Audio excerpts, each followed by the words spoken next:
Hello everyone. तो आज हम पढ़ने वाले डॉट प्रोडक्ट। ठीक है, तो स्टार्ट करते हैं। आ जाओ बिना किसी देरी के। तो डॉट प्रोडक्ट क्या होता है भाई? सबसे सिंपल बात है कि यार एक स्केलर क्वांटिटी है, इसको याद रखना। जैसे अपन पढ़ते हैं कि क्रॉस प्रोडक्ट जो होता है वो एक अपनी स्केलर क्वांटिटी नहीं होती, वो एक वेक्टर क्वांटिटी होती है। ठीक है, उसके बाद हम बात करते हैं मान ले कि डॉट प्रोडक्ट अपन कैसे फाइंड आउट करते हैं, कैसे सोल्व करते हैं, उसकी कैलकुलेशन देखते हैं स्टार्टिंग में। ठीक है, तो सबसे पहले उसकी कैलकुलेशन में आते हैं। मान लो ए वेक्टर ए हो गया, दूसरा वेक्टर बी हो गया। ठीक है, इन दोनों के बीच में क्या हो गया? एंगल अपना थीटा हो गया। तो ये ए वेक्टर हो गया, ये बी वेक्टर हो गया। अब अपन निकालते हैं ना ये वाला फॉर्मूला, देखा देखा लग रहा होगा। ये कैसे निकालते हैं देखते हैं। अब मान लीजिए बी वेक्टर है, तो बी वेक्टर जो है, बी वेक्टर का ए के अलोंग कंपोनेंट क्या आएगा अपना?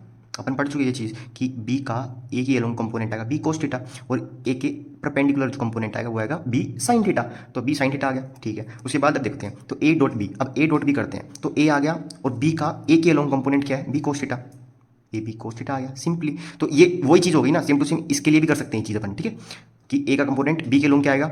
ए कोस थीटा आता, तो सेम टू सेम यही फॉर्मूला आ जाता अपना। फिर उसके बाद मान लो कोस थीटा की वैल्यू जो होती है 0, अगर मैं पुट कर दूंगा 0 पुट कर दूंगा तो क्या आ जाएगा? A dot B equals to A b, जो कि मैक्सिमम क्वांटिटी आ जाएगी। ठीक है, कोस थीटा 90 डिग्री, 90 डिग्री पे बात करनी है। 90 डिग्री पे हम बात करते हैं लाइक ए इधर हो गया, बी इधर हो गया, मतलब ये क्या हो गया? परपेंडिकुलर एक दूसरे के। और 90 डिग्री पे क्या होता है? कोस थीटा की वैल्यू 0 होती है। ठीक है, a dot B equals to 0 आ गया अपना। Cos theta equals to 180।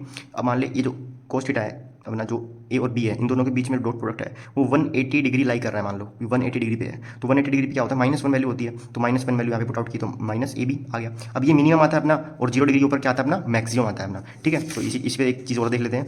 यही है अपनी एक चीज़ की।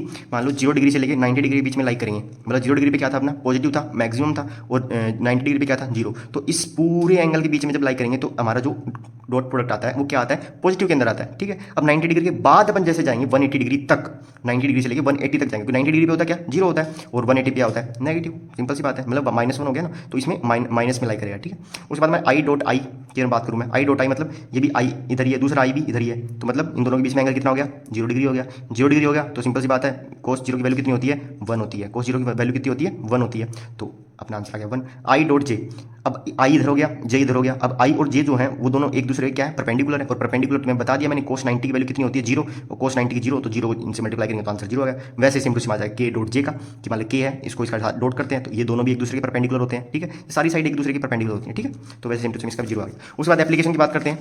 Application of dot product. Application dot product आती है सिंपली 3 एप्लीकेशन आती है, एकदम आसान सी है, चलो देखते हैं। If dot product of 2 vector is 0, if dot product of 2 vector is 0 then they must be perpendicular. मैंने बताया दो डॉट प्रोडक्ट का जो सम है वो 0 कब होगा? जब कोस 90, क्योंकि कोस 90 होगा, और कोस 90 पे क्या होती है? 0 होती है। तो a dot b equals to A B cos 90 equals to 0, मतलब उनका परपेंडिकुलर होना पड़ेगा। 0 अगर होना है तो परपेंडिकुलर होना ही पड़ेगा। और दूसरा एप्लीकेशन आ जाती है अपनी फाइंड एंगल बिटवीन वेक्टर्स।